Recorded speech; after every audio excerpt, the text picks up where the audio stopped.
संजय उवाच तं तथा कृपायाभीष्टम् आशु पुनः कुलेक्षणम् विषीदन्तमिदं वाक्यम् उवाच मधुसूदनः। संजय ने कहा, करुणा से व्याप्त शोक युक्त आश्रुपूरित नेत्रों वाले अर्जुन को देखकर मधुसूदन कृष्ण ने ये शब्द कहे।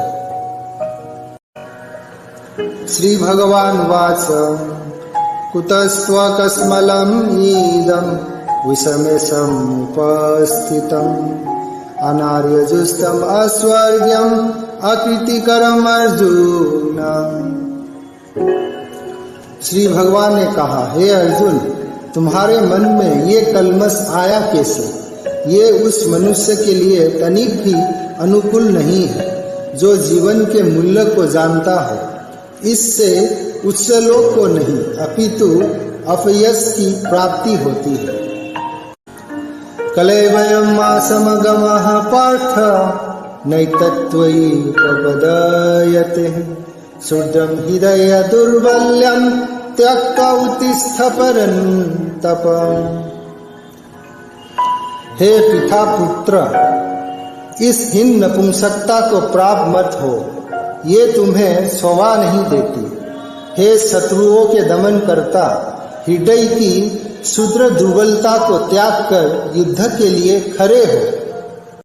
अर्जुन उवाच कथं भीष्ममहं संख्ये द्रोणं च मधुसूदन इषुभिः प्रतियोत्स्यामि पूजा अर्हावरीसूदन। अर्जुन ने कहा, हे शत्रुहंता, हे मधुसूदन, मैं युद्ध भूमि में किस तरह भीष्म तथा द्रोण जैसे पूजनीय व्यक्तियों पर उलटकर बाण चलाऊंगा। गुरु न हत्वा हि महान अनुभावान श्रेयो भोक्तुम भिक्षामपीह लोके अथर्थ कमांसु गुरु निहैवा भुंजिया भोगानुधीर प्रदीधान। ऐसे महापुरुषों को जो मेरे गुरु हैं, उन्हें मारकर जीने की अपेक्षा इस संसार में भीख मांगकर खाना अच्छा है। भले ही वे सांसारिक लाभ के इच्छुक हो, किंतु है तो गुरुजन ही। यदि उनका वध होता है तो हमारे द्वारा भोग्य प्रत्येक वस्तु उनके रक्त से सनी होगी। नासैतद्विद्मः कतरन्नो गरियो यद्वा जयेमा यदि वा नो जयेयुः यानेव हत्वा न जिजीविषामः ते अवस्थितः प्रमुखे धातरास्त्रः। हम ये भी नहीं जानते कि हमारे लिए क्या श्रेष्ठ है, उनको जीतना या उनके द्वारा जीते जाना।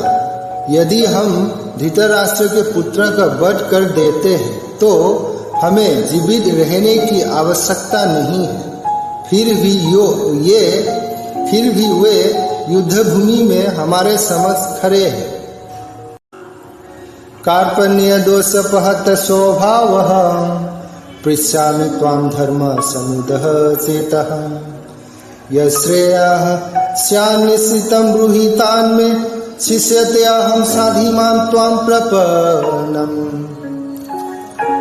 अब मैं अपनी कृपण दुर्बलता के कारण अपना कर्तव्य भूल गया हूँ और सारा धैर्य खो चुका हूँ।